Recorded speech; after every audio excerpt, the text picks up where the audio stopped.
Non, je ne me souviens plus du nom du bal perdu. Ce dont je me souviens, c'est de ces amoureux qui ne regardaient rien autour d'eux. Avignon 2015 avec un nouveau mot à mot avec Mathieu et Hermelina et une belle expérience, en tout cas peut-être un début d'aventure. Comment fait-on pour amener des enfants, des lycéens, des collégiens, des quartiers, comme on dit ici, des quartiers intramuros, à l'intérieur d'Avignon, pour les sensibiliser au métier de journalisme, ça c'est une chose, mais surtout les sensibiliser au théâtre. C'est ce dont on va parler avec Mathieu, qui est conseiller principal d'éducation, et Hermelina, qui a commencé l'année dernière cette expérience. C'était au collège, et cette année, elle a récidivé, elle est volontaire. Je commence avec vous, Mathieu. Le premier mot, c'est ambition. L'ambition de ce projet, c'est d'amener des jeunes qui pourraient se sentir exclus, s'auto-exclure du Festival d'Avignon, à voir des pièces, à faire cet apprentissage sensible du spectateur, et en même temps de les former sur l'apprentissage du travail de journaliste, filmer, interviewer, monter. Ça, c'est la teneur du projet. C'est une volonté politique forte d'Olivier Py, qui est porteur de ce projet avec son arrivée au Festival d'Avignon, de proposer ça aux jeunes qui pourraient se sentir étrangers au Festival d'Avignon. Donc le collège Anselme Mathieu a rencontré Olivier Py à son arrivée au moment du festival. Comme je l'ai dit à Olivier Py, que j'avais croisé dans une vie professionnelle antérieure, vous êtes les plus beaux au Festival d'Avignon, on est les plus moches au collège Anselme Mathieu, il faut absolument qu'on fasse quelque chose ensemble. Ambition, ça me fait aussi référence à ce qu'on pouvait appeler autrefois un établissement, un réseau d'ambition réussite. Une nécessité, une volonté de l'institution scolaire de donner plus aux élèves qui en ont le moins. Et je pense que ce projet, il s'inscrit vraiment dans cette dynamique-là, de pouvoir proposer à des élèves éloignés de la culture, par le biais du métier de journaliste, d'accéder à des spectacles vivants dans le cadre du Festival d'Avignon. Deuxième mot, c'est un acronyme, REP, R-E-P, Réseau d'éducation prioritaire. Le collège Anselme Mathieu, dès la rentrée prochaine, sera labellisé REP+, mais cette année, il était déjà REP+, préfigurateur, c'est-à-dire c'est un établissement de catégories socio-professionnelles très défavorisées, 87% d'élèves boursiers, et on a expérimenté la réforme REP cette année, des temps de concertation, des temps de travail en commun pour amener les élèves à réussir. Et ce projet-là, le jumelage avec le Festival d'Avignon, s'inscrit réellement dans le cadre des partenariats qu'on peut mettre en place dans cette réforme, dans le cadre de cette réforme. Hermelina, le premier mot que j'ai envie de vous soumettre, je le reprends chez Mathieu, c'est exclu. Exclu. Alors, je pense que les établissements qui sont hors du centre-ville pourraient peut-être se sentir exclus, vu que... Comment dire ceux qui sont en centre-ville, ils sont plus dans le mouvement, on voit toutes les affiches, etc. Alors que ceux qui habitent plus loin, il n'y a pas tout ça, donc on pourrait peut-être se sentir exclus. Mais je pense qu'on pourrait être concerné quand même, vu que ça reste notre ville, il y a quand même des pubs, etc.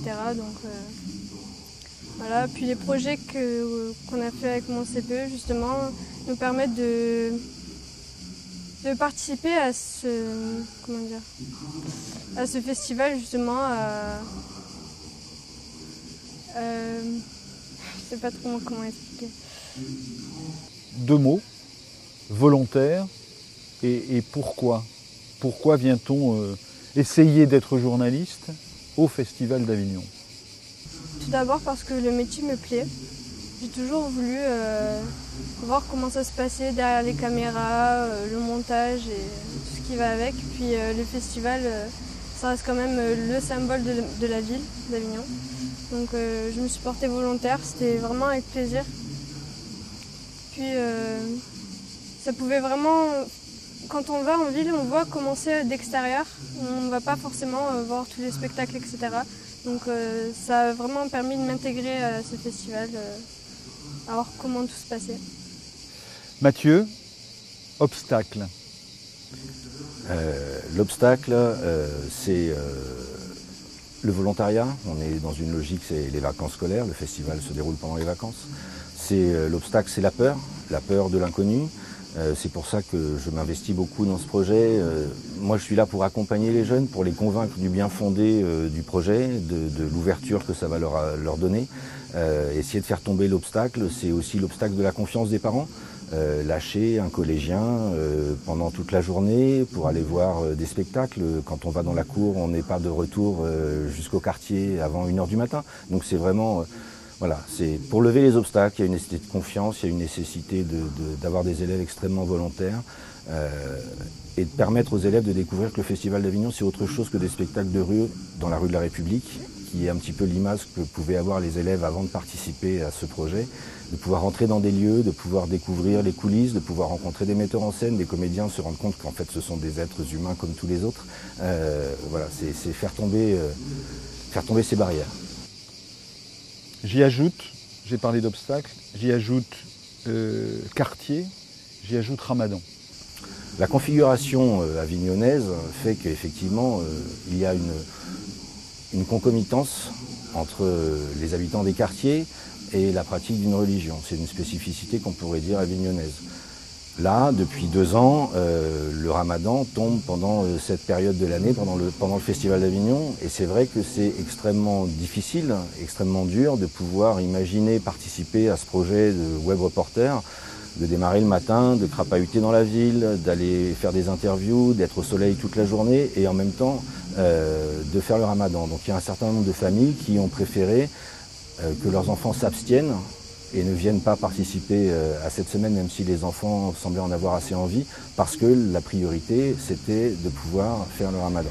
Maintenant, dans le groupe d'élèves qui est venu avec nous sur la première semaine, la majorité d'entre eux faisaient le Ramadan.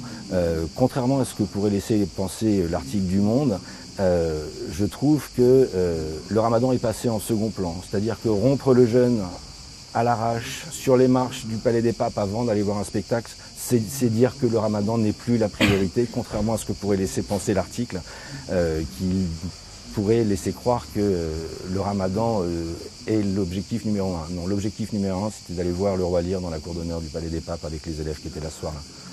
On va regarder maintenant un des premiers films qui a été fait par les collégiens, justement sur le roi Lear dont Mathieu parlait il y a une seconde. Extrait. Là, je parle normalement, et si je commence à m'adresser à la scène, forcément, on soutient plus au niveau des abdos. Voilà. Qu'est-ce que ça fait de jouer dans un endroit aussi grand?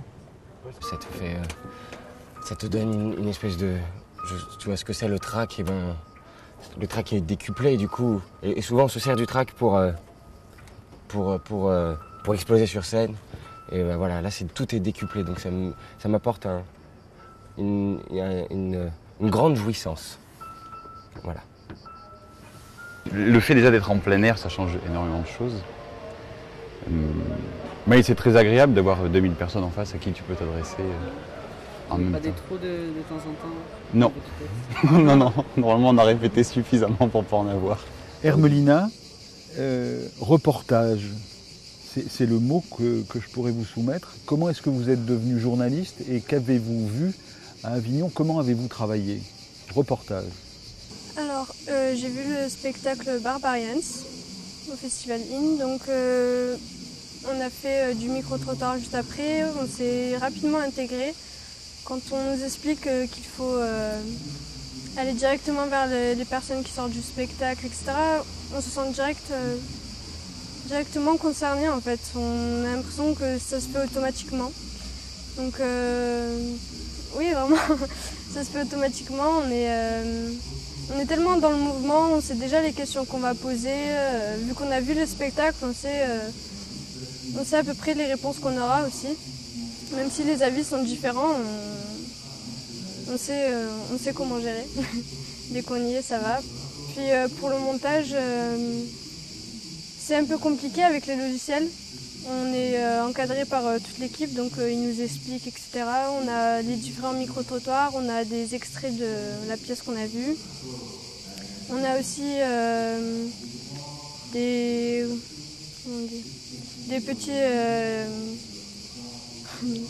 petites vidéos du groupe, par exemple sur le trajet, etc. pour pouvoir faire tout un film. Donc voilà. Ça fait comme un petit film, l'entrée, la sortie, le spectacle, les micro-trottoirs pour avoir les différents avis. Avis, ta critique sur ce spectacle? Alors, j'ai trouvé le spectacle intéressant, même si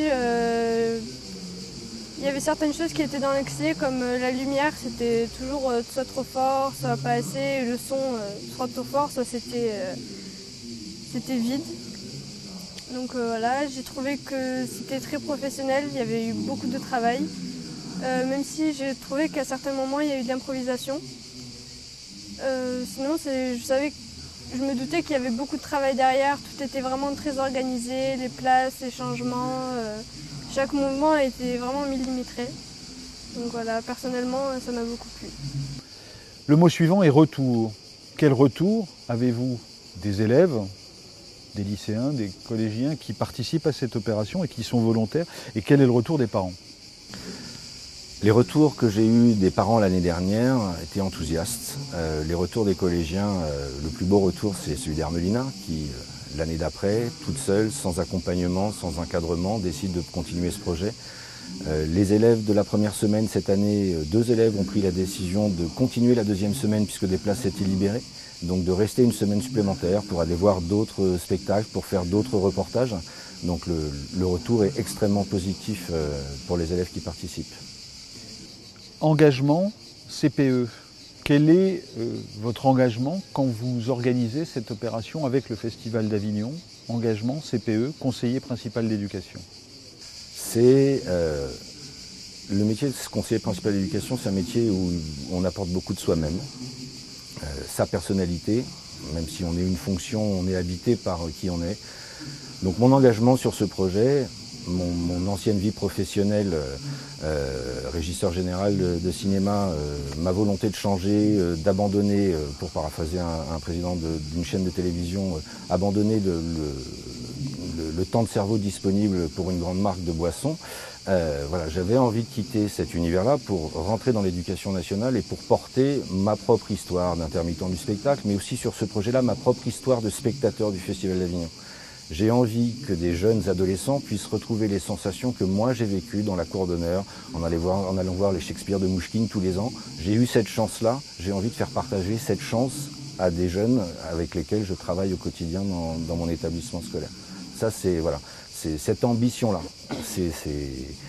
Ce retour, ce changement de vie professionnelle, c'est pour amener peut-être un certain nombre d'élèves avec lesquels je travaille au quotidien à changer de regard, à s'enrichir, à vivre ces expériences que moi j'ai vécues, que je sais qu'ils leur sont accessibles. Je passe ma vie d'adulte à courir après ces émotions-là, je ne les retrouve pas parce que forcément j'ai plus 15 ans, mais je souhaite qu'eux aussi, à 15 ans, ils puissent vivre des moments comme ça, de très forte charge émotionnelle et s'en souvenir toute leur vie. Hermelina, je reviens vers toi avec le mot consommation. Est-ce que tu consommes Internet, par exemple? Oui. Ça aide, si on reste dans le sujet du festival, ça aide. Par exemple, juste sur le site du festival, on voit notre travail, on voit tout ce qui s'y passe, les spectacles, etc. Donc, ouais. 2 mots, théâtre et avant. Est-ce que avant cette opération, avant cette sensibilisation, tu t'intéressais au théâtre? Théâtre avant? Non, j'y allais pas du tout. Je sais qu'avec le lycée, il y avait plusieurs sorties à l'opéra, etc. Mais j'y suis jamais allée et justement, ce projet m'a permis de voir plein de spectacles, de voir différents lieux dont je ne savais même pas l'existence. Lire? Je lis pas beaucoup. Je lis des romans, etc. Mais sinon, non, je lis pas beaucoup. Et puis je termine avec comédienne et envie. J'avais fait du théâtre au collège, donc ça m'avait vraiment plu, c'était sur 2 ans. Donc j'aurais bien aimé continuer ce projet-là, il y a eu une représentation, etc. Du coup, à chaque fois que je vois des pièces de théâtre, je sais à peu près comment ça se passe derrière. Donc je trouve ça vraiment bien, on sait qu'il y a beaucoup de travail derrière ça, donc c'est impressionnant. Non, je ne me souviens plus du nom du bal perdu. Ce dont je me souviens, c'est de ces amoureux qui ne regardaient rien autour d'eux.